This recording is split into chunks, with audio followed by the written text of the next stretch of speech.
ce sera Judgman des Waves Avengers. C'était pas les Waves Avengers à l'époque. Ok, Judgman, vieille série Judgman. Saga de l'été 2009, réalisée par Cladol et Natlem. Il y en a un qui fait toujours des fictions audio, l'autre non, je crois pas. Et je vais dire d'emblée tout de suite, c'est pas ouf, Judgman. Genre vraiment, je vais pas vous dire d'aller écouter Judgman. Mais... Bon, de quoi ça parle, Judgman?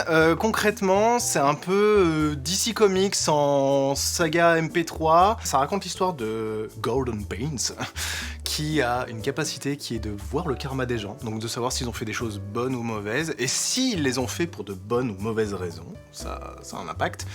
Et il va se retrouver doté d'une espèce de virus qui s'appelle l'improbis, qui tue les gens. Quand il dit je te juge ou un truc du genre, je sais plus. C'est pas vous êtes coupable. Oui, je vous déclare coupable. Ou un truc. Il dit le nom du virus après. Ouais, improbis. C'est vraiment théâtral, c'est fabuleux. Vous êtes jugé pour avoir fait obstacle à la justice. Improbis. Non.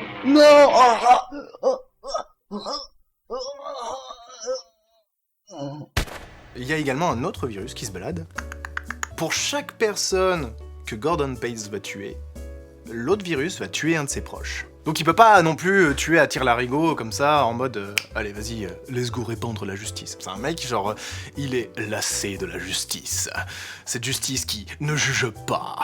Grosso modo. Light Yagami quoi. Oui, voilà, mais c'est vraiment ça, c'est vraiment en mode... Et en plus, ce qu'il y a, c'est que Clado, qui joue du coup le personnage de Gordon Pains, il a un accent du sud, et il a un accent qui est beaucoup plus prononcé, et il le casse complètement dans la série. Du coup, il parle toujours comme ça. Oh, la justice. Et c'est fabuleux. Il y a ceux qui les jugent mal, ceux que l'on nomme juges, qui ne voient que des dossiers et des feuilles qui décrivent ces malfrats, mais qui ne disent pas la vérité. Les épisodes à chaque fois abordent toujours ce côté de... le personnage principal fait à chaque fois genre d'être très détaché de ce qui lui arrive, du genre les proches qui meurent et tout ça, mais c'est pas vrai en fait. On se rend compte au bout d'un moment voilà, que ça l'affecte, même s'il fait genre je suis sombre et ténébreux. Non, tu ne l'es pas, tu es un humain avec une coquille qui peut se fragiliser de temps en temps, et ça se sent un peu, et plus ça avance dans la série, plus on va deep quoi, dans le personnage, tout en étant mal joué. C'est ça qui est fabuleux. Le jeu d'acteur est pas bon. Techniquement, c'est pas bon. Le scénario, c'est un peu aux fraises, et du coup, c'est très condensé, ça prend pas le temps, vraiment, genre, ça va très vite. Et je peux pas m'empêcher d'aimer quand même Judgman. On sent que ça a été fait avec les tripes et avec le cœur, quoi. Que les gars à l'écriture, donc Clado et Natlem, ils ont aimé ce qu'ils ont fait, et ils l'ont fait, mais jusqu'au bout, quoi. Hein. Ils l'ont poussé, ils l'ont terminé, hein. Et tout va trop vite, en fait. Il aurait fallu, je pense, un peu plus de temps. Mais 1 heure pour cette saga, c'est bien. Parce que plus long, ça aurait été désagréable, je pense. Il y a un autre truc, c'est que du coup, Judgman est sorti, et des années plus tard, il y a un mono qui est sorti, qui s'appelle Judgman Returns. Et c'est vraiment full autodérision, c'est 8 minutes de nawak en mode... je vous juge bien, hein, tu vois. Et c'est débile, et...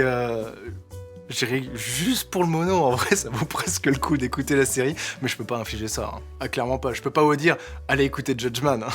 Hein. Les Waves Avengers sont assez productifs de manière générale. Ils font toujours des fictions audio. En ce moment, il y a Network Evil 6, au moment où je parle, où on tourne, il y a Network Evil 6 qui est en train de se faire, qui est une parodie de Resident Evil 6. C'est bien réalisé, c'est très quali, c'est très chouette, c'est mieux écrit. Donc c'est mieux sur tous les plans que Judgman. Et concrètement, je vous dirais d'aller écouter les créations récentes qu'ils ont fait. On avait déjà parlé d'eux, ils avaient fait Frites.